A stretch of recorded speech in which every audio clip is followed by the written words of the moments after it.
He came home to an empty nursery and found his baby in the kitchen sink, laughing in the arms of the house.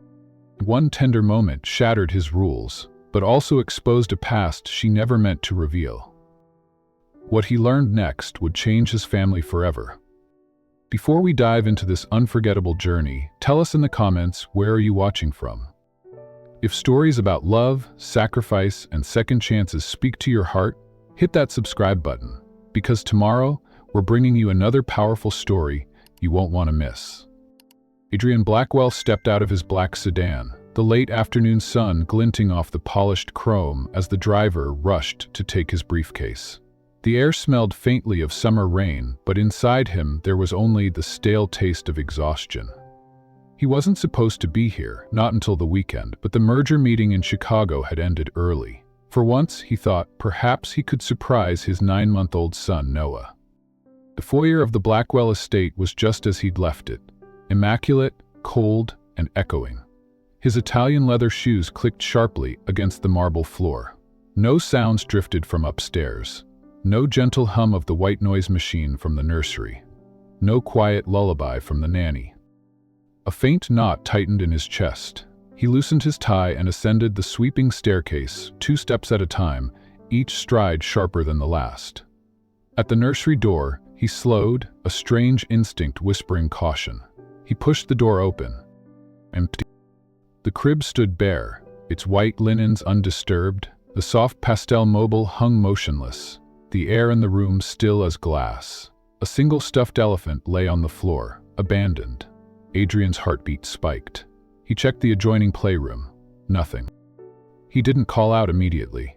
Years in boardrooms had trained him to assess before reacting. But this wasn't a quarterly report. This was his son. His voice cut through the silence, deep and commanding. No answer. The knot in his chest twisted into something sharper.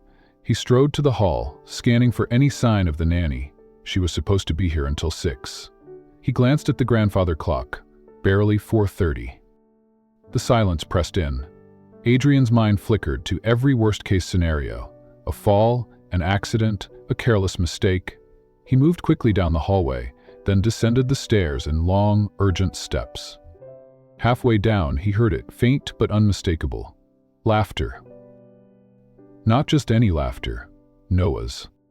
It had been weeks since Adrian had heard that sound, bright and unrestrained. Something in him stilled, then pulled forward, like a tether he couldn't resist. He followed the sound through the wide marble corridor toward the kitchen. And then he stopped. In the center of the gleaming, stainless steel expanse, the farmhouse sink was filled with warm, sudsy water, and in it sat Noah, chubby legs kicking, a gummy smile lighting his face. His small hands splashed at the bubbles, sending tiny droplets onto the counter. Beside him stood Sofia Cruz, sleeves rolled to her elbows, dark hair pulled into a messy braid. She hummed softly in Spanish, the tune unfamiliar but soothing. Her hands moved with practiced gentleness, cupping water over Noah's tiny shoulders. For a moment, Adrian couldn't speak. The image before him was so far from the regimented, clinical care he had insisted on since Noah's birth, and yet it radiated a warmth that filled the entire room. Noah squealed, splashing harder.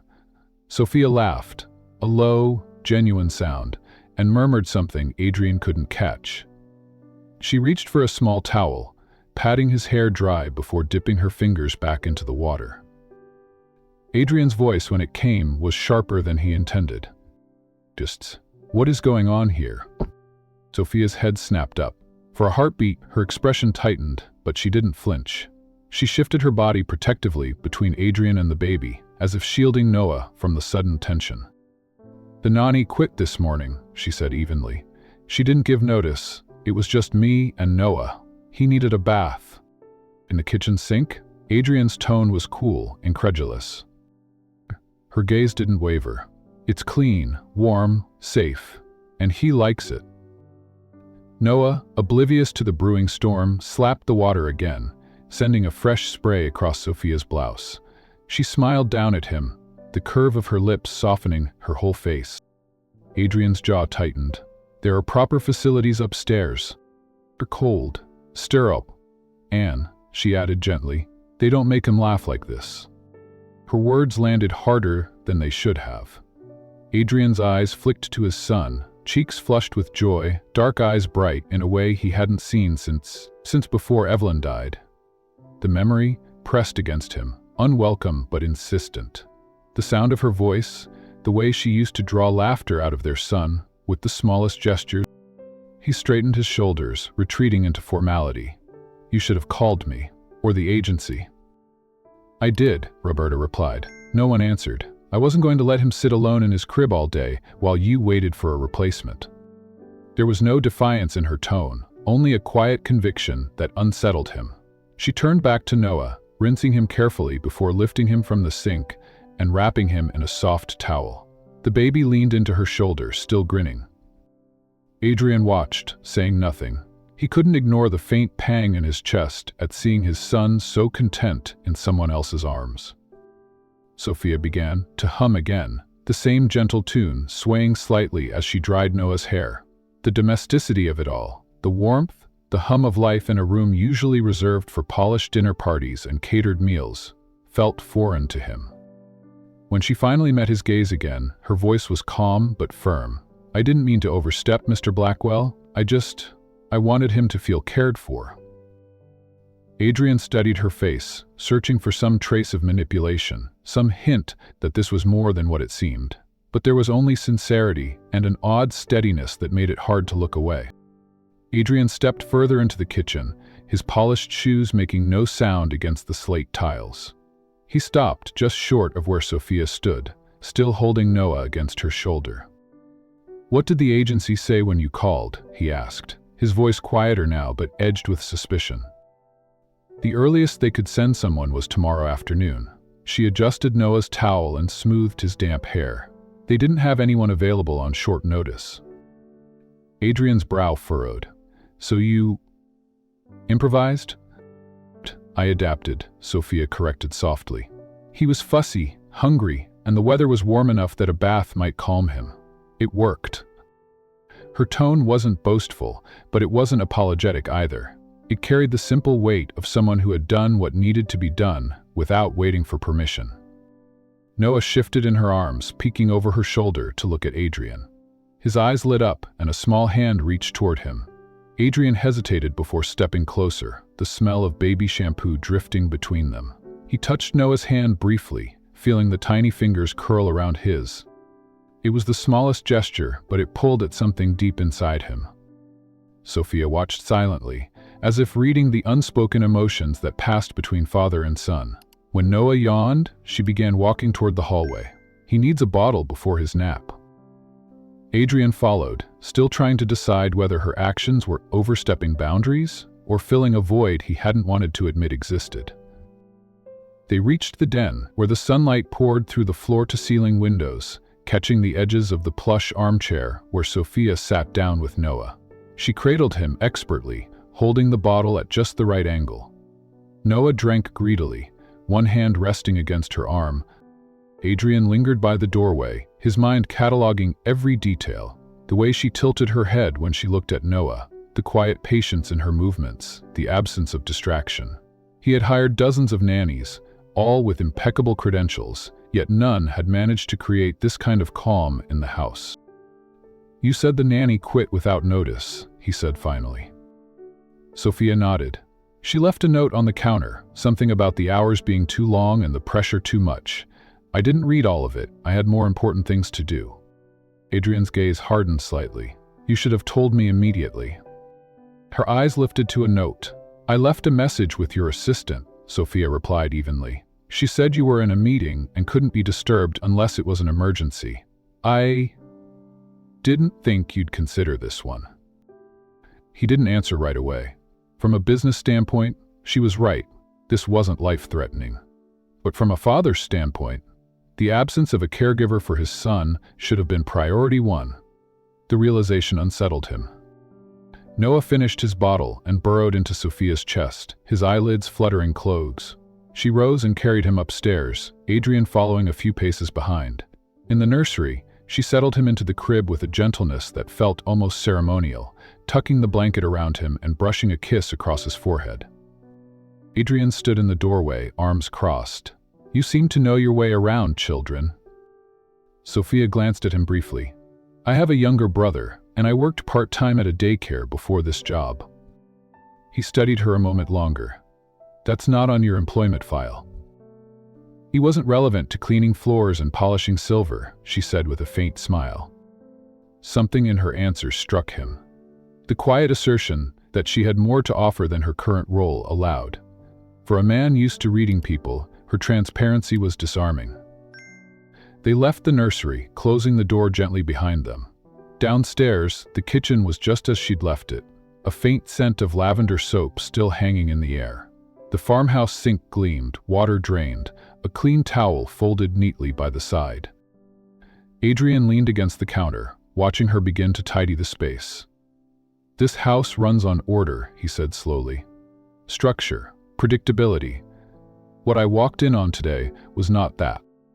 Sofia didn't stop wiping down the counter.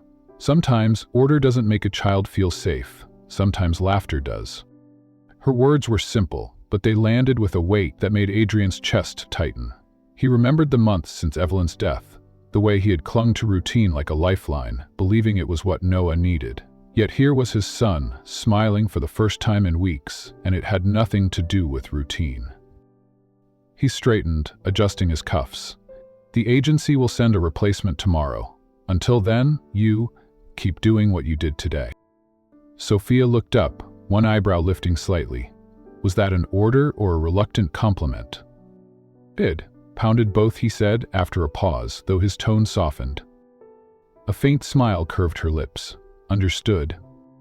As he left the kitchen, Adrian felt a strange undercurrent of something unfamiliar. It wasn't just gratitude, though that was part of it. It was the unsettling realization that the woman polishing his counters might understand his son in ways he didn't yet know how to. And that both unnerved and intrigued him. The next morning, Adrian arrived in the kitchen, already wearing the tailored navy suit he'd chosen for his early board call. His expression was sharp, precise, like every button on his shirt. Sofia was at the counter, preparing a small bowl of mashed banana for Noah, who sat in a high chair, kicking his legs and babbling in a rhythm that seemed to be for her alone. Adrian's gaze flicked to the clock on the wall. "Breakfast was supposed to be at 7, he said. "It's 7:15. Sofia didn't look up. "He woke up later than usual. I thought it was better to let him sleep." "It's not how we do things here," Adrian replied, moving toward the built-in cabinet by the far wall. He pulled out a thick binder and placed it on the counter with a deliberate thud. "These are the care protocols. The schedule is precise for a reason. Meals, naps, play, all timed, all according to recommendations from pediatric specialists." She glanced at the binder, her hands still moving steadily as she mashed. "And do those specialists live here? Do they see what he's like on a given morning?" "They promised," Quick said to Prague and Julie, edging herself, his tone edging toward impatience. "You said the plan," Sofia countered gently. "Because they don't know him personally. I do. He's not a machine, Mr. Blackwell. He's a baby." The clash of their perspectives hung in the air, sharp enough to cut through the quiet hum of the refrigerator. Adrian's jaw tightened. He had built his life on structure, on plans that didn't bend to emotion. That was how businesses stayed afloat, how fortunes survived market crashes, and it was how he believed Noah would grow up, stable and strong. But now, this woman, barely a month in his employment, was challenging the very system he had designed to keep chaos at bay. "I'm not saying throw out your schedule," she added, finally looking at him, "but maybe it's okay to let him smile in the morning before rushing him into a timetable." Noah banged his spoon against the high chair tray, drawing both their attention. His eyes darted between them, as though sensing the tension but finding comfort in her nearness. Adrian noticed, not for the first time, how easily the boy's small hand reached for Sofia. Breakfast proceeded in silence, but Adrian's mind wasn't quiet. The way Noah's face lit up when Sofia leaned in to wipe his chin, the way he leaned into her touch as though it were his default source of comfort. It stirred something Adrian hadn't accounted for, something he wasn't sure he wanted to. After breakfast, Sofia carried Noah into the sunroom. Adrian followed, partly to ensure the schedule was upheld, partly because he didn't quite trust what might happen if he didn't supervise. Sofia set Noah down on the soft blanket spread over the floor and began stacking blocks in bright primary colors. Noah giggled, knocking them over with chubby hands, then looked up at her for approval. She laughed, the sound light and easy, and he laughed harder. Adrian stood at the doorway, arms folded. "Block play is supposed to be after the sensory bin activity," he said. Sofia looked over her shoulder. "The sensory bin is full of rice. He's just eaten.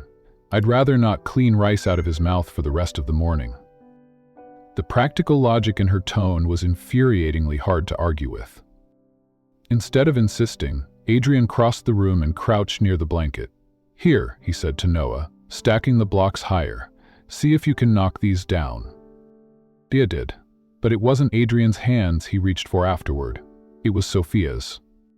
It was a small gesture, maybe meaningless to anyone else, but for Adrian, who kept a mental record of every interaction, it was another data point in a trend he was struggling to accept. His son, who had withdrawn so much after losing his mother, was gravitating toward this housekeeper as though she were an anchor. The rest of the morning played out in a similar rhythm. Adrian tried to guide the activities toward his meticulously outlined schedule. Sofia adjusted based on Noah's mood and needs, and somehow, despite the divergence, the boy remained calm, happy, something Adrian's regimented system hadn't achieved in weeks.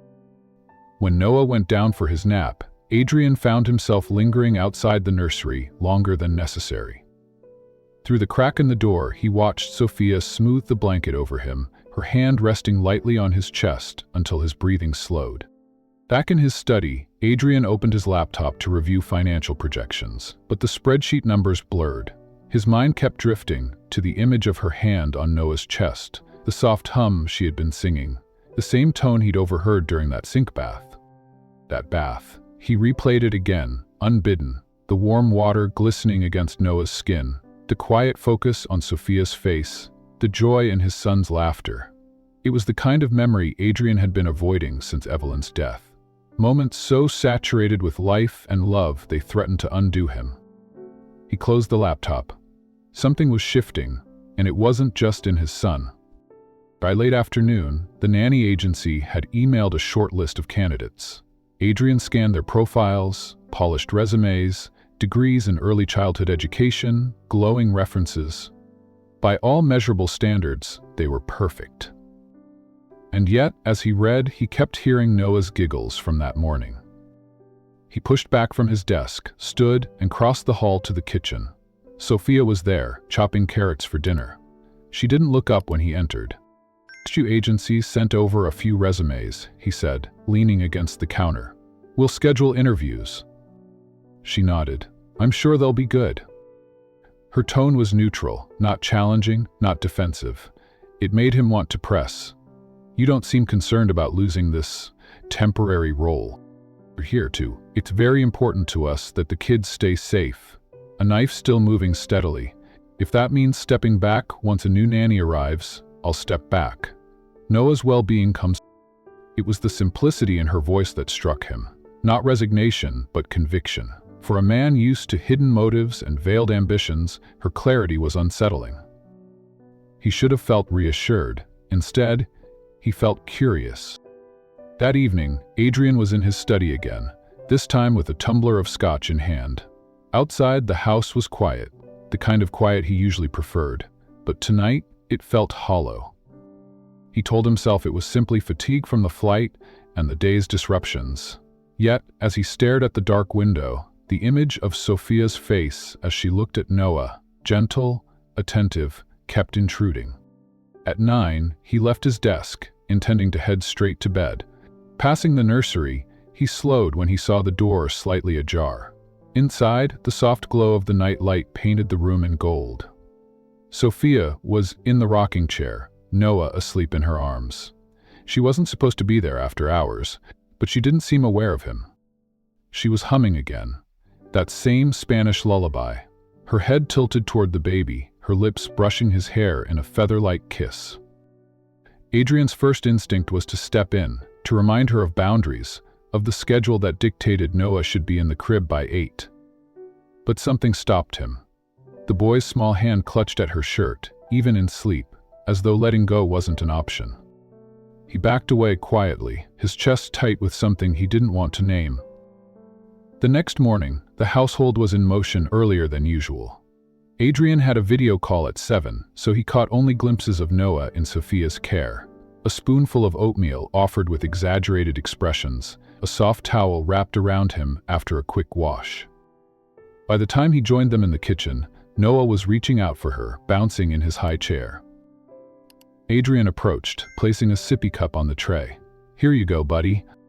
Noah accepted it, but then turned back to Sofia, chattering in his baby babble. She leaned down, answering him as if she understood every sound. Adrian took a seat, watching. "Do you always talk back to him like that?" she replied, not looking away from Noah. "It's how he learns language, by hearing the rhythm of conversation. What the speech therapist is for," he said automatically. She met his eyes then. "And what about the hours in between?" He didn't have a response ready.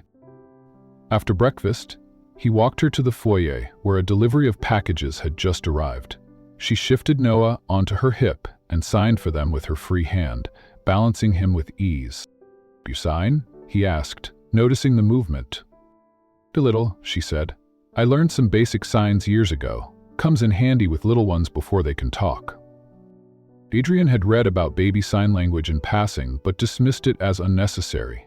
Now, seeing Noah's eyes follow her hand, his mouth forming a small O of fascination, he wondered if he'd been too quick to judge.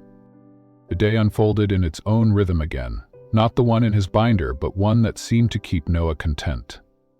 Adrian tried to assert the schedule once or twice, but each time Sofia adjusted in a way that somehow made more sense. She didn't argue, she simply did what was best in the moment. And Adrian found himself watching how she crouched to Noah's level when speaking to him, watching how her hands were never idle, always stroking his back, adjusting his blanket, holding his fingers. Watching how Noah's laughter came easier in her presence. By late afternoon, the weather turned. Rain streaked down the tall kitchen windows, and thunder rolled faintly in the distance. Sofia had spread a blanket on the floor and was helping Noah explore a basket of textured toys. Adrian stood in the doorway again, leaning against the frame. "You know the sensory bin is on the list for Wednesdays, not Tuesdays," he said. She glanced up with a small smile. "Well, it's raining on a Tuesday. Seems like a good day for textures." Her ease with breaking rules was both irritating and disarming. As thunder rumbled again, Noah startled and looked to Sofia. She drew him close without hesitation, murmuring something Adrian couldn't catch. The boy calmed almost instantly. Adrian crossed the room. "He's usually restless during storms," he said. "You'll learn not to be," she answered, bouncing Noah gently. "If he sees we're calm, he'll be calm." Her confidence in such moments he had always handled with logic and structure, made him feel strangely off balance. That night, after Noah was asleep, Adrian poured himself another drink, but didn't retreat to the study. Instead, he stood in the darkened kitchen, staring at the farmhouse sink. He could still see it in his mind, the first time he saw her there, sleeves rolled up, Noah giggling, water catching the light. He'd been ready to scold her, ready to set the rules straight, but that moment had refused to fade. It wasn't just about her breaking protocol. It was about the fact that, in that moment, his son had looked alive in a way Adrian hadn't seen in months. And now, he couldn't stop wondering if his own rules had been keeping that light away. The next few days unfolded in a rhythm unlike any Adrian had known since Noah was born. It wasn't the rigid schedule that had ruled the nursery for months, but it wasn't chaos either. It was softer. In the mornings, when Adrian came down for coffee, he often found Sofia in the sunlit corner of the kitchen, Noah in her lap, a small drum between his legs. She would tap a gentle rhythm, humming a tune, and then guide Noah's tiny hands to mimic her. His face would light up when the sound came, his giggles spilling into the quiet house like it belonged there. Adrian didn't step in right away. At first, he simply passed by, coffee in hand, pretending to read the day's reports on his phone while his ears caught every sound. It struck him that Noah's laugh was different in these moments. Not a fleeting chuckle, but a bubbling joy that seemed to fill him from the inside out. During feedings, Sofia often sang. Not loudly, not with any performance, but as if the songs were part of the air between them. Sometimes it was the Spanish lullaby Adrian had first overheard. Other times it was an old English nursery rhyme. Noah would pause, mid-bites, just to look at her, as if soaking up every note. Adrian caught himself lingering more often, staying an extra few minutes before heading to the car, making excuses to check an email from the kitchen counter instead of in his office. He told himself it was because he wanted to be sure things were done right. Deep down, he knew it was because he wanted to see what she would do next. One morning, the sky was a pale wash of early light when Adrian descended the stairs. He had an early meeting but planned to leave after grabbing breakfast. In the kitchen, Sofia was filling the farmhouse sink, warm steam curling into the air. Noah sat in his high chair nearby, babbling as he watched her test the water. "You're bathing him in the kitchen again?" Adrian asked, his tone more curious than critical. He said without turning. "He loves it, and it's easier to keep him warm in here than in that big bathroom upstairs." Adrian leaned against the counter, arms crossed. "Easier for you, maybe." Sofia glanced at him over her shoulder. "Easier for him, too. You can stay and see for yourself if you're not in too much of a hurry." He almost said no. He had every reason to, a packed schedule, important calls waiting, but something in her tone, calm and matter-of-fact, made him pause. "I've got a few minutes," he said finally. She smiled faintly and lifted Noah from the high chair. The baby kicked happily as she set him gently in the sink, the warm water lapping at his legs. Noah's hands slapped at the surface, sending tiny splashes into the air. "Here," Sofia said, handing Adrian a small washcloth. "You can help."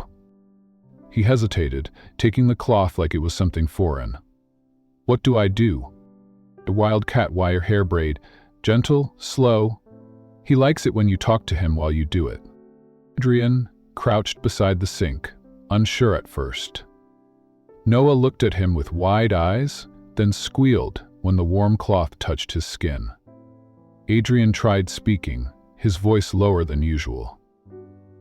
"You're making a mess already, aren't you?" Noah kicked harder, grinning, water droplets dotting Adrian's shirt. Sofia laughed. "See? He knows his dad's paying attention."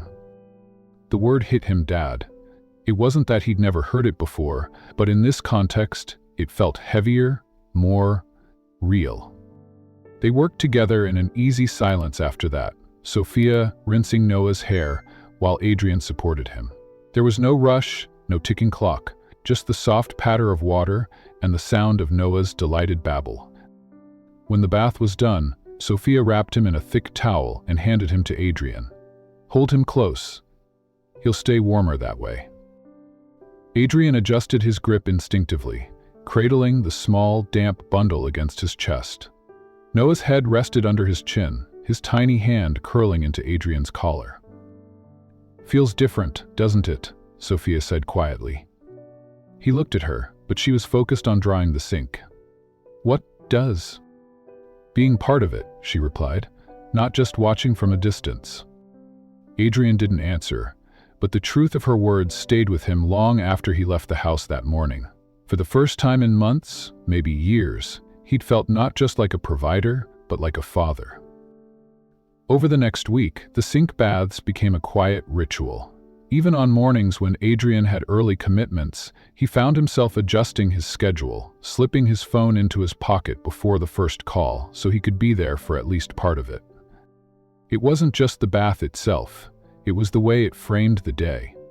The warmth of the water, the soft exchange of sounds, the way Noah's eyes seemed brighter afterward. It was different from the sterile, perfunctory approach he'd thought necessary.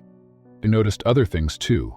Sofia let Noah explore, not recklessly, but with a freedom Adrian had never considered. She placed different objects within reach, a smooth wooden spoon, a sponge, a small bowl of rice for him to touch. Noah would run his fingers through the grains, fascinated, sometimes pressing them into his mouth until she gently stopped him with a laugh. Adrian stood back one afternoon, arms folded, as he watched them on the floor of the living room. A soft mat had been spread out, and Noah was crawling toward a small tower of blocks. Sofia clapped gently in encouragement. "Come on, Karina, you can do it." Noah reached her, tumbling into her lap with a squeal. Sofia gathered him up, pressing a kiss to the top of his head. Adrian felt something unfamiliar coil in his chest. Not jealousy, exactly, but a sharp awareness of how much his son gravitated toward her. Later that night, after Noah was asleep, a dream found himself replaying that moment. He'd always assumed his distance was a form of protection, from grief, from mistakes. But now, watching Noah thrive under Sofia's care, he wondered if it had really been protection or avoidance. One Thursday morning, Sofia was already in the kitchen, sleeves rolled up, the sink half filled. She glanced at him as he entered. "You're early." "I moved a meeting," he said simply. Her brows lifted slightly, but she didn't comment. Instead, she handed him the small pitcher she used to rinse Noah's hair. "You can do this part today." Adrian took it, careful not to spill. Noah's hair was fine and soft, the water sliding over it in a thin sheet. The boy blinked up at him, calm and trusting. Something in that look made Adrian's throat tighten. When the bath was done, Adrian found himself reluctant to hand Noah back. He held him a little longer, feeling the steady rise and fall of his breathing. Sofia busied herself with the cleanup, but he noticed her glance toward them once or twice, her expression unreadable. The rest of the day moved in its usual rhythm, but the image of Noah in his arms stayed with him. That night, instead of heading straight for his study after dinner, Adrian joined Sofia in the playroom. They sat on the floor, with Noah between them, passing a small ball back and forth. It was such a simple thing, but the sound of Noah's delighted squeals felt like a reward. As the week turned into 2, the changes became harder to ignore. Adrian no longer saw Sofia as just a temporary solution. She was shaping the way Noah experienced the world, and unexpectedly, she was reshaping Adrian's place in it too. One morning, she caught him watching them from the doorway. "You can join us, you know," she said without looking up, as Noah banged 2 wooden spoons together in her lap. He stepped forward, sitting beside her. "I am joining you." She smiled faintly. "No, you're observing, it's not the same." Adrian frowned slightly, then reached for one of the spoons. Noah immediately leaned toward him, offering the other.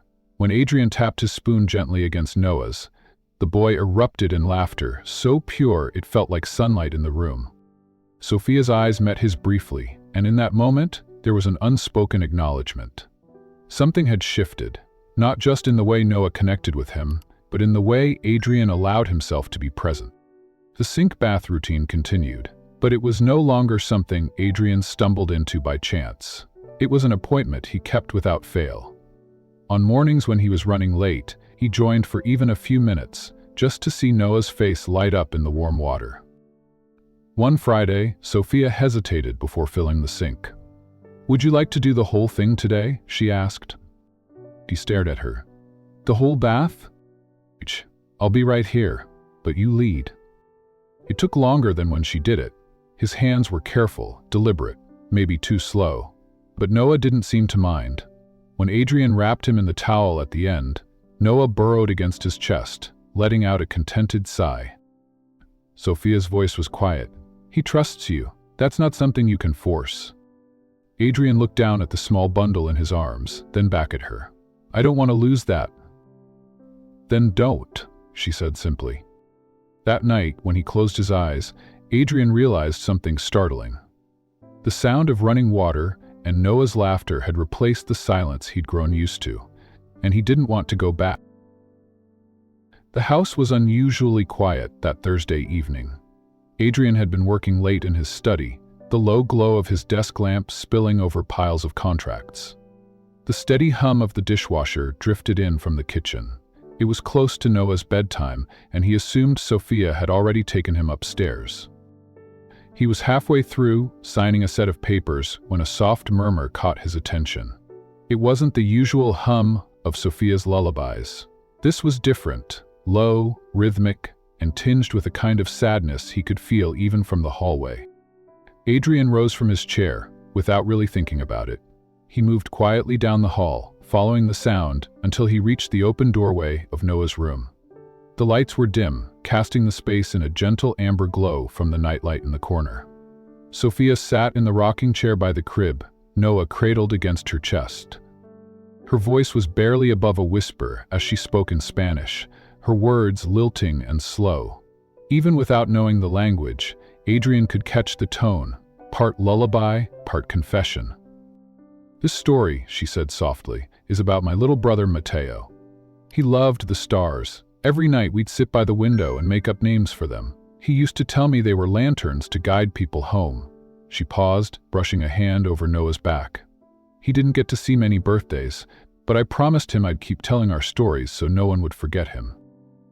Adrian felt a faint tightening in his chest. He had never heard her mention family before. She spoke the name Mateo with such tenderness that it lingered in the air even after she fell silent. When she noticed him at the doorway, she didn't startle. She simply looked up, her expression open but guarded, as though she'd been caught revealing more than she'd intended. "I didn't mean to eavesdrop," Adrian said quietly, stepping inside. "I heard you talking, and I wanted to understand." Sofia adjusted Noah in her arms, making sure his small head was supported. "It's not something I talk about often." "Your brother," he said, his voice careful. "He passed away." She nodded. "When I was 17. He was 8. It was sudden. He had a heart condition we didn't know about. One day he was running in the yard, laughing, and the next—" Her voice trailed off, and she didn't finish the sentence. Adrian found himself leaning against the crib, his usual reserve softening. "That's—" Her eyes met his, steady despite the grief behind them. "It's why I am the way I am with children. I know how short life can be, how fragile. I don't want them to just be cared for. I want them to feel seen, to feel joy." He didn't respond right away. He thought of Noah's laughter in the sink bath, of the way his son's eyes lit up when Sofia entered the room. It made sense now, the ease, the warmth, the way she seemed to know exactly what Noah needed before he even fussed. After a pause, he said, "That's admirable." Sofia gave a faint, almost self-conscious smile. "It's survival. If you don't turn your pain into something that helps someone else, it just eats you alive." For a long moment, the only sound was the soft, steady breathing of the sleeping child between them. Adrian realized he was reluctant to break it, but when Sofia rose to settle Noah into his crib, he stepped back. "Thank you for telling me," he said, as she adjusted the blanket. She gave a small nod. "Good night, Mr. Blackwell." He wanted to say more, something that acknowledged the trust she'd just extended to him, but the words didn't come. He left the room with a strange heaviness in his chest, a mix of respect and something else he couldn't name. Over the next few days, he found himself thinking about Mateo more than he expected. The image of a little boy who loved stars, of a sister keeping that light alive, stayed with him. It wasn't just a story. It was a key to understanding her and perhaps why Noah seemed to thrive under her care. But Adrian's instinct for caution didn't vanish overnight. If anything, it made him more aware of how quickly this woman had become a fixture in their lives. And that awareness came with its own undercurrent of unease. It was late Friday evening when his phone rang. The number was unfamiliar, but local. He almost let it go to voicemail, but something made him answer. "Adrian Blackwell?" The voice on the other end was male, mid-40s, with a tone that suggested familiarity, or at least the presumption of it. "Who is this?" "This is Grant Latham. We met briefly at the Hawthorne fundraiser last year." Adrian vaguely recalled a handshake over champagne flutes and polite small talk. "Right, how can I help you?" There was a pause, deliberate enough to feel weighted. "I heard you've hired a young woman named Sofia Cruz. Works in your home?" Adrian's grip on the phone tightened. "Why?" "I don't know how well you know her," Grant said slowly, "but people talk. Let's just say, she has a past. Not all of it flattering."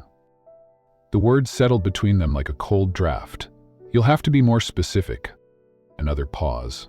"Not over the phone. Let's just say, for the sake of your child, You might want to do a little digging." Adrian's jaw tightened. "If you have something to say it plainly."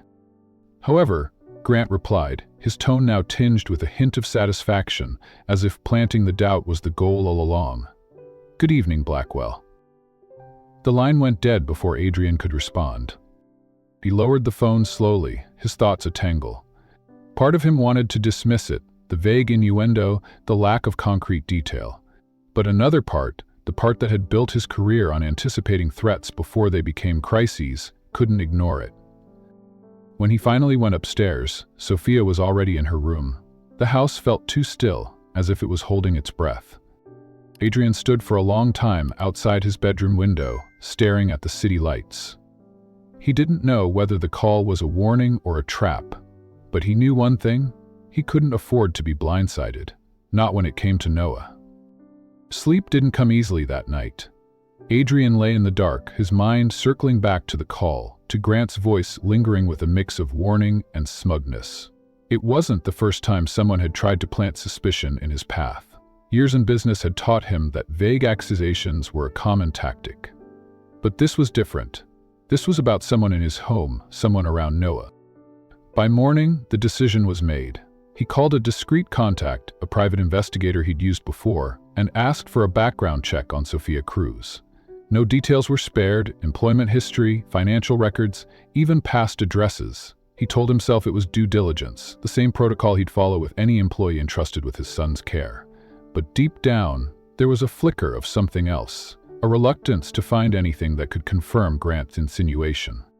Sofia, meanwhile, moved through the morning as she always did. She greeted him with a polite, "Good morning." Her dark hair pulled into a braid, Noah perched on her hip, giggling as she pretended to chase him with a spoonful of oatmeal. If she sensed a shift in his mood, she didn't show it. Adrian stood at the edge of the kitchen longer than usual, watching. She wasn't performing for him. She was entirely focused on Noah. Patient when he pushed the spoon away, encouraging when he tried to feed himself and made a mess. There was an ease to it, the kind of unself-conscious care that couldn't be faked. He felt the knot in his chest tighten. If there was something in her past, would it undo all of this? Later that afternoon, he found himself in the library, glancing at his phone every few minutes. The investigator had promised to call within a few days, but impatience was gnawing at him. Around 5 o'clock, Sofia appeared at the doorway. "Mr. Blackwell? Noah's asking for you." "Is he?" She smiled faintly. "He keeps pointing to the study and saying—" Adrian set his papers aside and followed her upstairs. Noah was in the playroom, sitting among a scattering of blocks, his little arms reaching out as soon as Adrian walked in. It was rare for Noah to initiate like that. Rare and unexpectedly moving. Adrian scooped him up, breathing in the faint scent of baby shampoo. Sofia lingered by the doorway, watching with that quiet attentiveness of hers. For a moment, their eyes met, and Adrian felt an unexpected flicker of guilt. He was investigating her while she was helping his son blossom in ways he hadn't seen since his wife's death. That night, after Noah was asleep, Adrian walked past the laundry room and heard the soft whir of the dryer. Sofia was there, folding a small pile of baby clothes. It was an ordinary sight, but something about it, the precision of the folds, the way she smoothed each shirt before setting it down, felt deeply personal. "You're still working," he said from the doorway. She glanced up. "I like to finish what I start." He stepped inside. "Earlier, the story you told Noah about your brother. That wasn't the first time you shared that with a child, was it?" Her hands stilled for a moment. "No, I told it to my little cousins, and once, to a boy I looked after for a friend. It helps them feel connected. Loss is hard to explain to children, but stories," she shrugged, "stories make it softer." Adrian studied her, the sincerity in her tone. "You care a lot about making things softer." "I care about making things bearable," she corrected, folding the last shirt and setting it on the pile. "Life will hand you enough sharp edges on its own." For a moment, they stood in silence, the steady hum of the dryer filling the space. Adrian wanted to ask her directly, about Grant's call, about this so-called past, but something in her expression stopped him. It wasn't fear. It was the same quiet resilience he'd seen that night in the nursery. He left without asking, telling himself he'd wait for the investigator's report. But the unease lingered. 2 days later, the call came. Adrian closed his office door before answering. "I've got your report," the investigator said. "No criminal record, no outstanding debts. She's had a handful of jobs: retail, housekeeping, childcare. There's a 2-year gap about 5 years ago when she wasn't working under her own name." Adrian's pulse ticked up. Why? She was living with extended family in another state. Her cousin's child had special needs. She was the primary caregiver during that time. No red flags. In fact, a couple of people I spoke to called her selfless. Adrian exhaled slowly. "Anything else?" "Only that someone's trying to stir the pot. I heard from one of my sources that Grant Latham's been holding a grudge since she turned down a job offer from him. Seems personal, not factual." When the call ended, Adrian sat for a long moment, staring at the desk. Relief settled in, but so did something sharper. The realization that he'd let someone else's insinuations make him question his own judgment. That evening, when Sofia passed him in the hall, he almost told her everything: the call, the investigation, the truth. But he stopped himself. He wasn't ready to admit he doubted her. Not yet. For now, he'd watch. Not with suspicion, but with a growing awareness that she was more than just an employee. She was someone who'd carried her own share of loss. Someone who understood his son in ways he was still learning to. But beneath that awareness was another truth he couldn't quite deny. If he'd been wrong about her, he'd have to decide how much of himself he was willing to let her see. And that, he realized, might be the real risk. The day began with a tension Adrian couldn't name. The air in the house felt heavier, and even Noah's giggles at breakfast couldn't chase away the unease curling in his chest. His assistant, Marlene, stepped into his office mid-morning, a thin file in her hand. "You asked me to look into Sofia Cruz," she said quietly, placing it on his desk. "This is what I found." Adrian's gaze dropped to the folder. For a moment, he hesitated. He had already heard from the investigator that Sofia's record was clean. But this was from a different source, someone he trusted implicitly in business matters. He opened it. Inside were neatly clipped pages, a summary of her employment history, glowing recommendations from most employers, and one glaring entry that stood out like a dark stain. 5 years ago, she had been employed by Charles and Marissa Langford, a wealthy couple from the East Coast. The note read, "Employment ended abruptly during a custody dispute. Sofia left without notice. Details unclear." The words seemed to leap off the page. Custody dispute, left without notice. It didn't paint her as negligent, exactly, but it whispered of instability, of drama.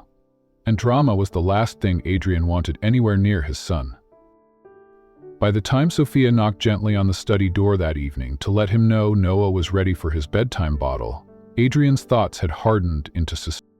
She stepped into the room carrying Noah, the boy's head resting on her shoulder. "He's fighting sleep tonight," she said softly, a small smile playing on her lips. Adrian didn't return it. "We need to talk." Her smile faltered. She shifted Noah to her other arm. "Now?"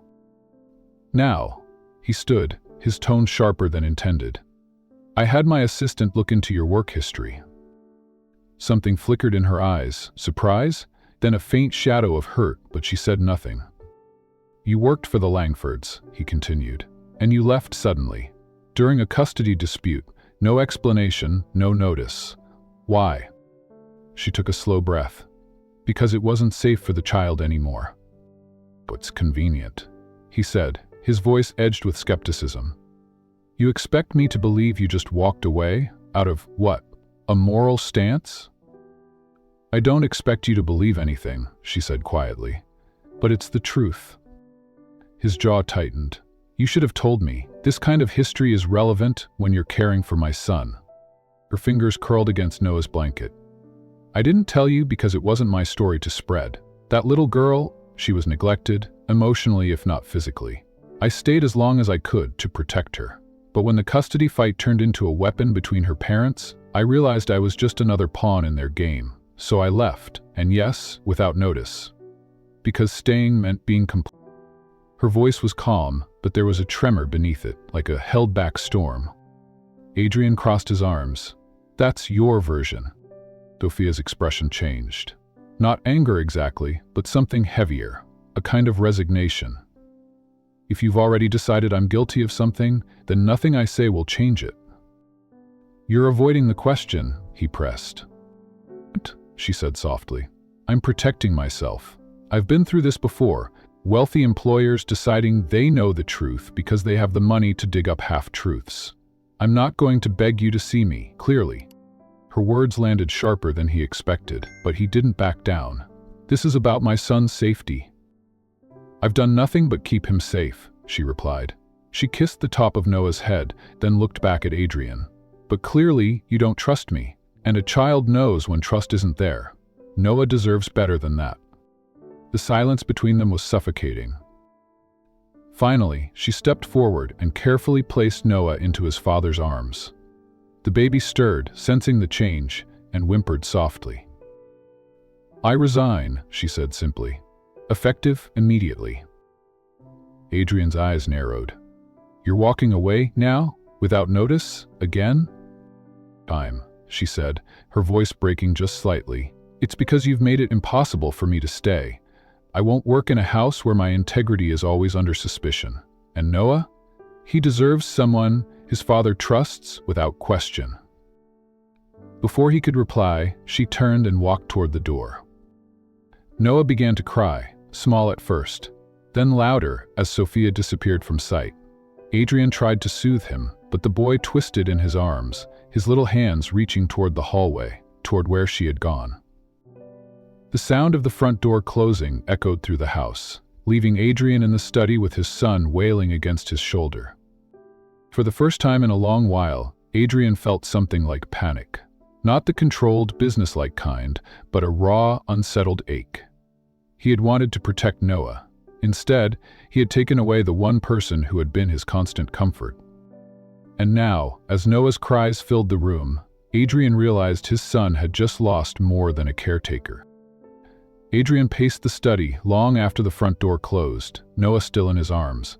The baby's sobs had quieted into hiccuping whimpers, but every so often he would let out a plaintive cry that twisted Adrian's chest. He rocked him, murmuring absent words, but nothing felt right. The house was too quiet without the faint hum of Sofia's voice, without the soft rhythm of her footsteps on the hardwood. When Noah finally drifted into an uneasy sleep, Adrian carried him upstairs to the nursery. He set him down in the crib, but the boy's fingers clung stubbornly to his shirt. For a moment, Adrian just stood there, letting the small hand hold on to him, feeling the weight of the choice he'd made. He eased free and stepped back, watching as Noah rolled toward the side of the crib, pressing his face into the blanket that still faintly carried Sofia's scent. Adrian left the room, closing the door halfway. Downstairs, he poured himself a drink, but the amber liquid sat untouched on the desk. His mind kept replaying the look in Sofia's eyes when she'd said, I won't work in a house where my integrity is always under suspicion. It wasn't the look of someone hiding guilt. It was the look of someone hurt to the core. He sat back in his chair, loosening his tie. He told himself it didn't matter. She was an employee, and employees came and went. But the truth was more complicated. She hadn't been just another hire. She'd been the first person since his wife's death who had managed to draw Noah's laughter out of hiding. And now he'd taken that away. By morning, the atmosphere in the house felt different. The kitchen, usually filled with soft chatter and the smell of warm oatmeal, was silent. Marlene had arranged for a temporary caretaker to come in until a new nanny could be hired, but the woman was brisk and impersonal, moving through tasks without looking Noah in the eye. When Adrian came into the kitchen, Noah was in his high chair, listlessly pushing bits of banana around his tray. He barely glanced up when his father greeted him. Adrian sat across from him, trying to coax him to eat. Come on, buddy, he said gently. Just a little. Noah shook his head, his lip trembling. The caretaker, an older woman with sharp features, stepped in. "He'll eat when he's hungry," she said curtly, turning back to the sink. Adrian bit back a retort. She was competent, but competence wasn't the same as care, and in that moment, it hit him. The very thing he'd accused Sofia of lacking, trust, was the thing she had given his son in abundance. By mid-noon, the change in Noah was undeniable.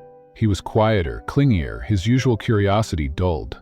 When Adrian tried to play with him in the living room, the boy crawled to the corner, where Sofia had kept a small basket of toys, pulling out the soft cloth rabbit she'd once used in their peekaboo games. He hugged it to his chest and looked toward the door, as if expecting her to appear. Adrian felt something break inside him. At night, after Noah was asleep, he found himself in the kitchen. The farmhouse sink gleamed under the dim light. He stood there for a long time, remembering the first moment he had seen her bathing Noah there. The way her hands moved with such confidence and tenderness, the sound of her humming, the way Noah had laughed like the world was nothing but joy. He had dismissed it then as unorthodox, even irresponsible. But now, it was clear, she had been giving him something Adrian himself hadn't known how to offer. In his office, the folder from Marlene still sat on the desk. He opened it again, staring at the single blemish in an otherwise spotless record. He thought about what she had said. Staying meant being complicit. He'd made a career on knowing when to walk away from bad deals, from dangerous partnerships.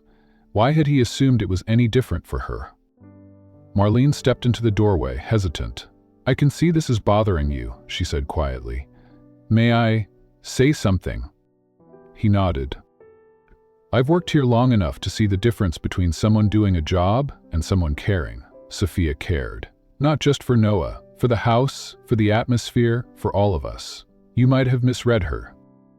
He didn't reply, but the truth of her words lodged deep. When she left, Adrian poured himself another drink but still didn't touch it. Instead, he went upstairs to check on Noah. The boy was asleep, but his hand clutched the cloth rabbit tightly, as if afraid it might vanish. Adrian stood there for a long time, his chest heavy with a feeling he didn't want to name. It wasn't just that he had lost a caretaker. It was that his son had lost the person who made him feel safe enough to laugh. And Adrian had been the one to take her away. The silence was the first thing Adrian noticed. It wasn't the peaceful kind, the kind that came at the end of a long day when Noah was tucked in, the lights dim, the house humming in soft contentment. This was the hollow kind, the silence of something missing. Noah had been restless since the morning Sofia left. He'd fought every spoonful at breakfast, pushed away his bottle at lunch, and now, as twilight crept in through the tall windows, his cries echoed faintly through the hall. Adrian stood at the nursery doorway, watching the nanny agency's temporary hire sway back and forth with Noah in her arms. She looked exhausted, her patience worn thin. "He just won't settle," she said, frustration in her tone. "I've tried feeding, rocking, singing, nothing works." Noah's cheeks were flushed, his small fists balled tight. The sound of his crying was sharper than usual, almost accusing. "I'll take him," Adrian said, holding out his arms.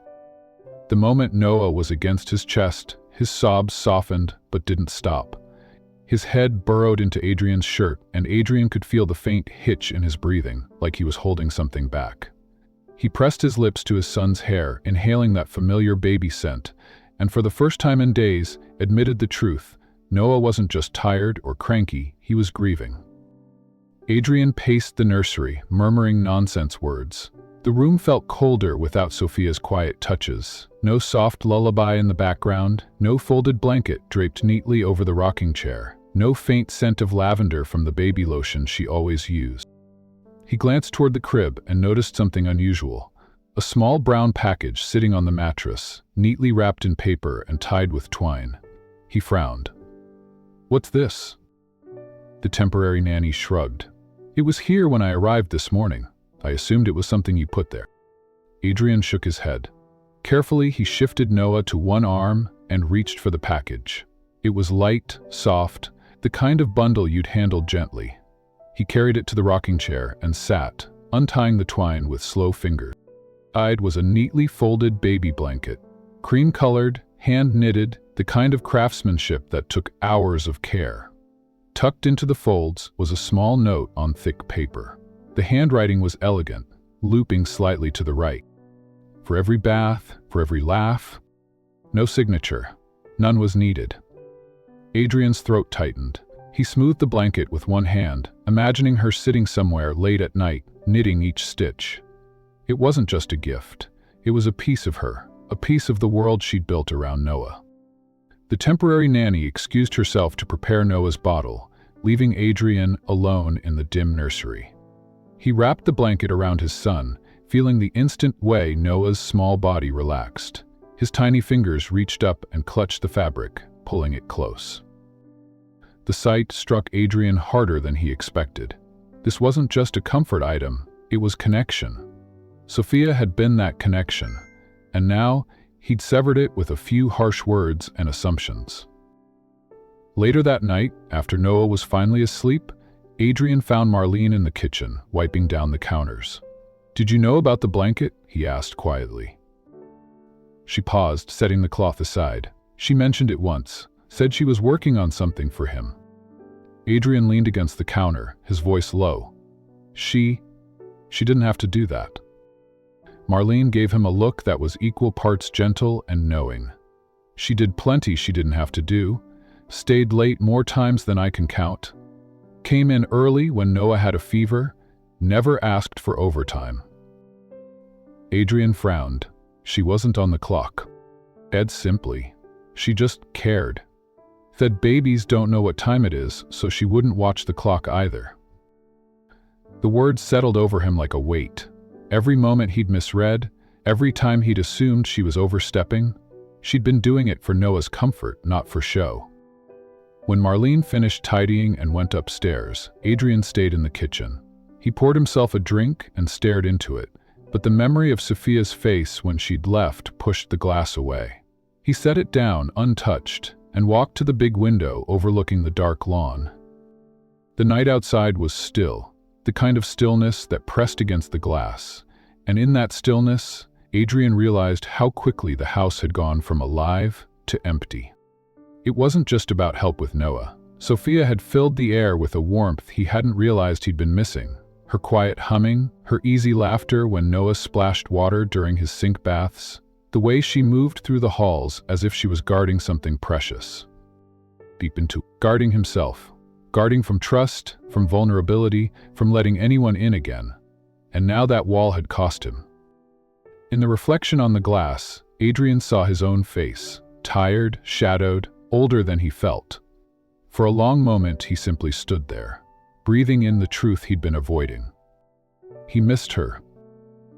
Not in the vague, replaceable way you miss an employee. In the way you miss someone who mattered, someone who'd changed something in you before you'd even realized it was happening. When Noah's cry broke the silence upstairs, Adrian was already moving.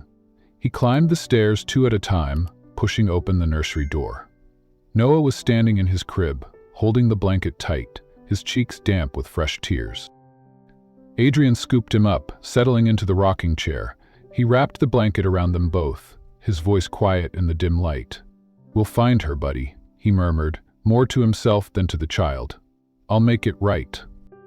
Noah's breathing slowed, his small body melting into Adrian's chest. The blanket was warm between them, a silent reminder of the woman who had given it.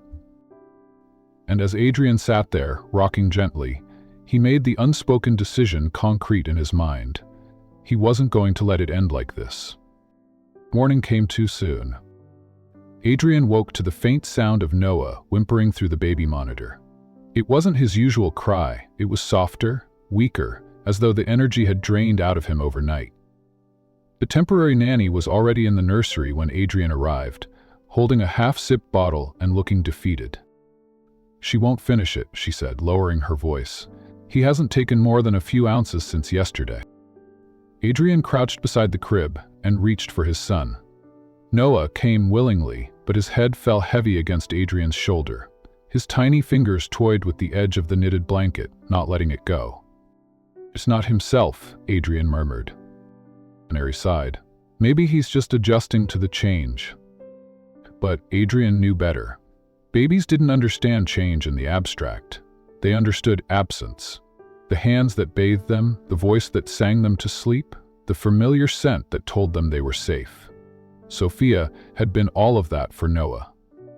After the nanny left for the day, Adrian carried Noah downstairs and settled him in the living room. The house felt cavernous, the marble floors amplifying every sound but the one he wanted to hear. Sofia's quiet laugh, her humming from the kitchen. Noah dozed in his arms, and Adrian let his mind drift. He thought about the first time he'd walked in on her bathing Noah in the kitchen sink. He'd been irritated, convinced it was careless and unsanitary, but now he saw it for what it was. Intimacy, connection, love without condition. He'd replaced that with suspicion. A knock at the back door broke his thoughts. Marlene stepped in from the garden, carrying a small basket of herbs. "I'm making Noah's tea," she said, noticing his tired eyes. "Tea?" Adrian asked. She nodded. "Sofia's recipe. Chamomile, a little mint." She said it helped settle him on nights he was fussy. Adrian's grip on the armrest tightened. You know how to make it?" "Of course," she showed me. When the tea was ready, Marlene poured it into a small bottle and tested the temperature. Adrian held Noah while Marlene fed him, and for the first time in nearly 2 days, Noah finished the whole thing. He sighed and leaned back, his lashes fluttering closed. Adrian exhaled slowly. "I need to find her." Marlene didn't argue. She simply said, "You should have done that yesterday."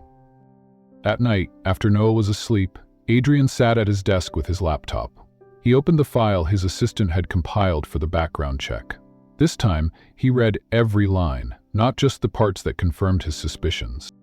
It was all there in black and white. Her sudden departure from the wealthy family during their custody dispute, the whispered accusations that had followed, but buried in the paperwork were details he'd missed before.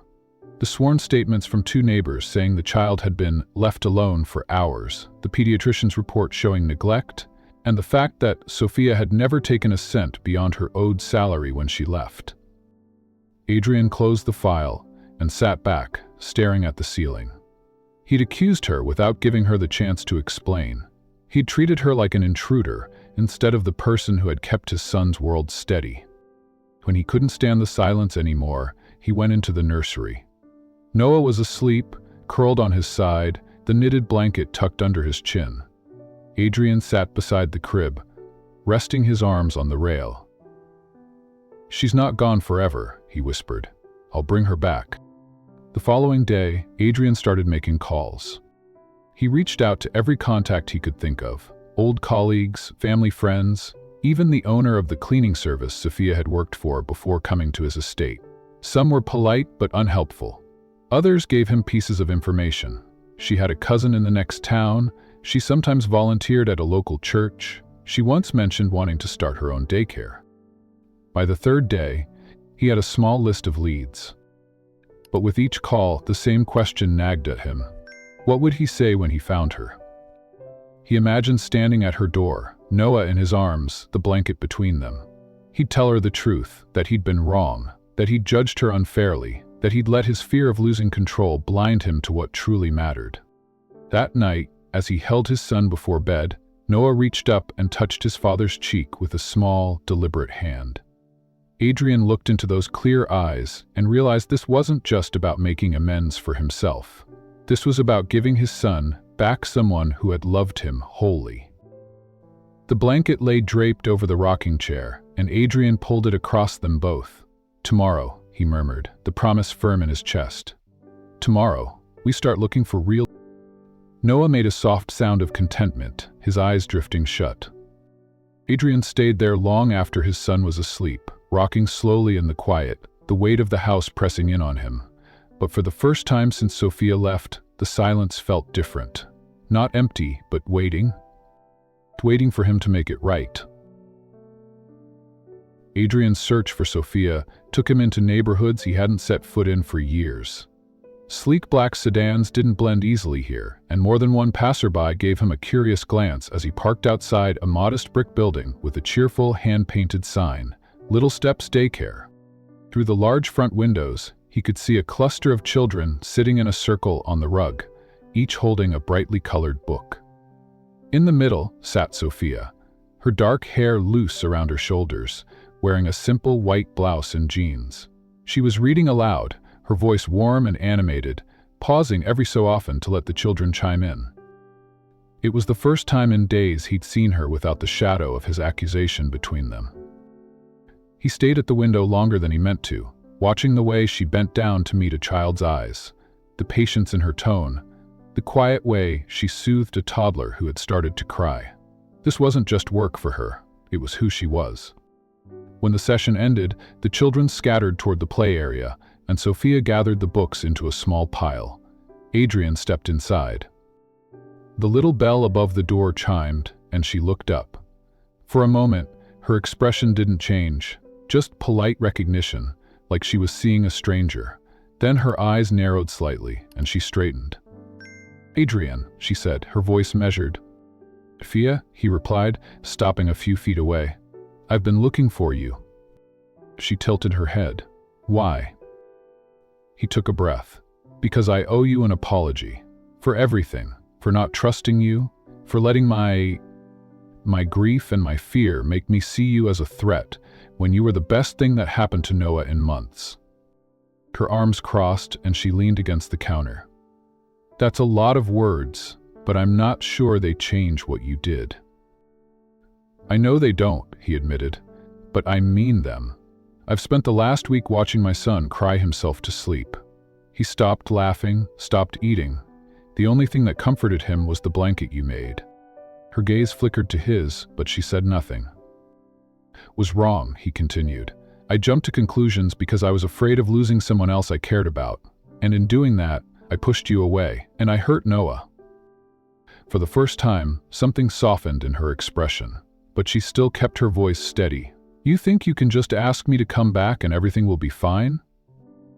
"Allison," Adrian said, "I don't want you to come back as his nanny. I want you to come back on your terms. You set the rules for his emotional care. You decide what matters most for him, and I'll follow your lead. If you even agree to see us again." Silence stretched between them, filled only by the muffled laughter of children from the back room. Finally, Sofia sighed. "It's not about me being in charge, Adrian. It's about respect. You accused me of something that went against everything I believe in, and it broke something." "No," he said quietly, "and I'll spend as long as it takes to repair it." She studied him for a moment longer, and then, to his relief, her posture eased. "If I do come back, it's for Noah. He's the one who matters here." "I understand," he said, and he meant it. That afternoon, Sofia walked into the Blackwell estate again, her bag slung over her shoulder. Adrian carried Noah into the kitchen, and the moment the boy saw her, his whole face lit up. He reached for her with both arms, making a delighted sound that Adrian hadn't heard in days. Sofia took him without hesitation, pressing her cheek to his hair. "Hola, mi pecan," she whispered. "I missed you, too." It was as if the house exhaled. They moved into the familiar rhythm almost instantly. Sofia bathed Noah in the farmhouse sink, while Adrian stood beside her, rolling up his sleeves. At first, he only handed her the towel and the baby soap, but then she looked at him and said, "Go on, you can pour the water over his hair." He did, carefully, and Noah laughed, a pure, bubbling sound that seemed to melt something inside Adrian's chest. By the time Noah was wrapped in the blanket Sofia had made, Adrian realized he was smiling in a way he hadn't in months. That evening, after Noah was asleep, the quiet in the house felt different. It wasn't the hollow silence of the past week, but a softer stillness, the kind that came after a day of shared laughter. Adrian found Sofia in the kitchen, rinsing out Noah's bottle. She didn't notice him at first, her focus entirely on the simple task, her movements unhurried. The overhead light caught in her hair, turning it almost copper in places, and for a fleeting moment, he remembered the first time he saw her, standing there, bathing his son like she belonged. "I wanted to thank you," he said, stepping closer. She glanced up. "For what?" "For coming back." "For giving him his smile again." He hesitated, then added, "For giving me a second chance." Sofia dried her hands with a dish towel. "It's not a second chance yet. Trust takes time." "Nell," he said quietly. "But I also know I don't want to go back to the way things were before you." Her eyes searched his, as if weighing the truth of that statement. "You mean before you accused me?" "A few things over the years. And before I realized that structure and order aren't the only things Noah needs. That maybe I don't just need someone to keep things running on schedule. I need someone who can teach me how to be more present." Her brow softened just slightly. "You're his father, Adrian. You don't need me for that." He shook his head. "Maybe not, but I need your help to see the parts I've been missing. You have a way of making him and everyone around you feel safe. I don't know how to explain it, but it changes things." The way he said it was different now. No sharp edges, no guarded distance. Just truth. She looked away, busying herself by setting the bottle on the rack. "It's been a long time since someone said that to me without expecting something in return." "I'm not asking for anything," he said, "except maybe that you don't disappear from our lives again. I can't promise I won't make mistakes, but I can promise I'll own them. And I'll try to be open with you, even about the hard things." Her hands stilled on the counter. For a moment, neither of them spoke, but something in the air between them shifted. Lighter, warmer, more fragile. Finally, she said, "Let's just take it one day at a time, for Noah's sake." He nodded. For Noah's sake, but inside he knew it wasn't just for Noah anymore. Over the next few days, their routine felt different. Adrian lingered during the morning baths, sometimes sitting on the counter while Sofia made Noah giggle with silly Spanish rhymes. In the evenings, he stayed in the kitchen longer, helping with little things he used to leave entirely to the staff.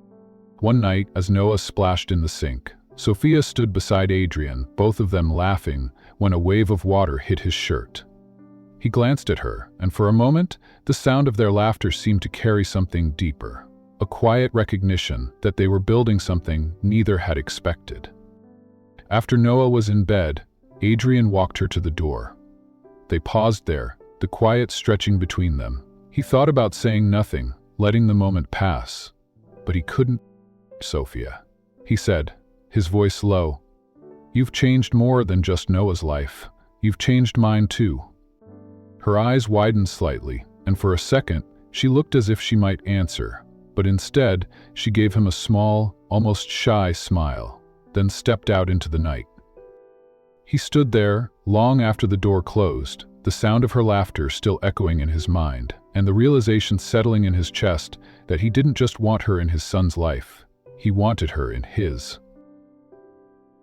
The morning sunlight poured through the tall windows of the community center, bathing the polished wood floors in a golden glow. Balloons in soft cream and pale blue floated near the ceiling, their ribbons swaying gently whenever the doors opened. It had taken almost a year of planning, meetings, and quiet determination, but today it was real. The plaque near the entrance read in elegant letters, "The Sofia Cruz Parenting Program, a Blackwell family initiative." Beneath it, a simple inscription read, "For every bath, for every laugh, for every child who deserves a safe place to grow." Sofia stood just inside the main hall, taking in the sight. Tables were lined with pamphlets about parenting workshops, free childcare services, and nutrition programs for single parents. A corner of the room was filled with bookshelves and colorful mats where volunteers read stories to toddlers. It wasn't just a building, it was a promise, a lifeline for people who didn't have anyone to turn to. She felt a presence beside her and turned to find Adrian, dressed in a tailored navy suit that somehow looked softer than the corporate armor he used to wear. His tie was slightly loosened, and in his arms, Noah sat proudly in a little collared shirt, his hair slightly rumpled from an earlier nap. "You did all this?" she said quietly. He shook his head. "We did all this. I just wrote checks and annoyed the contractors. You're the reason I even thought of it." Her gaze softened. "You could have named it anything. You didn't have to." His voice left no room for argument. "Because every single family who comes here will know it's possible to care without conditions. You taught me that." Before she could respond, a volunteer came over, asking Adrian to take his place on stage for the ribbon-cutting ceremony. Sofia stayed near the front, Noah still in her arms now, his little fingers playing with the ribbon of her dress. When the crowd settled, Adrian stepped up to the microphone. His voice was steady, but warmer than it had ever been in public. A year ago, I thought my home was complete. I had a roof over my head, a business that ran like clockwork, and a son I loved more than my own life. But the truth is, I was wrong. My home was quiet, not alive. My routines were efficient, not joyful. My son was cared for, but he wasn't laughing. And then someone walked into our lives who changed all of that. He paused, and his eyes found Sofia in the front row. The faintest smile crossed his face before he continued. Sofia Cruz didn't just take care of my son. She taught me that care isn't about perfect schedules or expensive equipment. It's about showing up. It's about listening. It's about knowing that love sometimes looks like a silly song, or a messy kitchen, or a bath in a sink. There was a gentle ripple of laughter in the crowd, but Adrian's tone deepened. So, today, this program begins in her name because she showed me what it means to make a house feel like a home again. She is the heart that brought my home back to life. Sofia felt her throat tighten, and she had to look down for a moment. Noah wriggled slightly, as if sensing her emotion, then patted her cheek in his clumsy, sweet way. After the applause faded, Adrian invited her and Noah onto the stage for the ribbon cutting. The crowd clapped again as she stepped up, Noah holding tightly to her side. A large framed photo stood on an easel behind them, the one Adrian had chosen himself. It was a picture from months earlier, taken quietly by a staff member. Adrian and Sofia stood on either side of the farmhouse sink in his kitchen, sleeves rolled up, their hands gently steadying a giggling Noah in the warm water. It wasn't posed, and that's what made it perfect. "Sight," Adrian said, gesturing to the photo, "is what this place is about. Connection, laughter, the little things that change everything." The ribbon was cut, the scissors flashing in the light, and the room erupted in applause again. Sofia glanced at Adrian, and he returned the look, the kind that carried more than words could say. Noah wriggled from her arms and toddled over to Adrian, his tiny shoes making soft thuds on the stage. Without hesitation, Adrian scooped him up and turned so that all three of them stood together.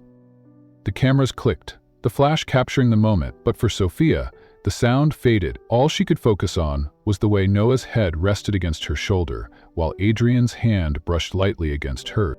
The event moved on, guests exploring the center, but the three of them lingered near the stage for a while. Volunteers came to greet them, parents introduced themselves, and a few even shared their own stories. Each time, Sofia listened with quiet attentiveness, while Adrian stood nearby, Noah occasionally reaching for him. Later, as the crowd began to thin, Adrian leaned toward her. "Do you realize," he said softly, "that in that photo, I'm smiling like I haven't in years?" She glanced back at the framed picture and saw the unguarded expression, the light in his eyes. "That's because you were in the moment," she said. "Not planning the next thing, just—" He nodded slowly. "I think I want more of that." The afternoon sun was beginning to dip when the last of the guests left, leaving the community center quieter. The echo of children's laughter still lingered in the air, and the smell of fresh flowers from the stage filled the room. Sofia stood near the large windows, watching as a few volunteers tidied up the tables. She felt an odd mixture of exhaustion and fulfillment, like she had just closed a chapter and opened another one at the same time. Adrian approached, his jacket now slung over one arm. Noah was holding his other hand, toddling along with that determined little gait he'd been perfecting. When they reached her, Noah immediately let go of Adrian and made a beeline for her, arms up. She bent to scoop him into her arms, his weight a familiar comfort. "You've had a busy day," she murmured, brushing her lips against his hair. Adrian's eyes softened as he watched them. "He was looking for you when you stepped away earlier. I think he's made his choice about where he belongs." Sofia smiled faintly. "He belongs with both of us. That's how it should be." They stood in comfortable silence for a moment, watching Noah wave his little hand toward the big photo on the stage. "That's you," she told him softly. "That's the day you laughed so hard you splashed water everywhere." Adrian chuckled. "I remember having to change my shirt twice after that.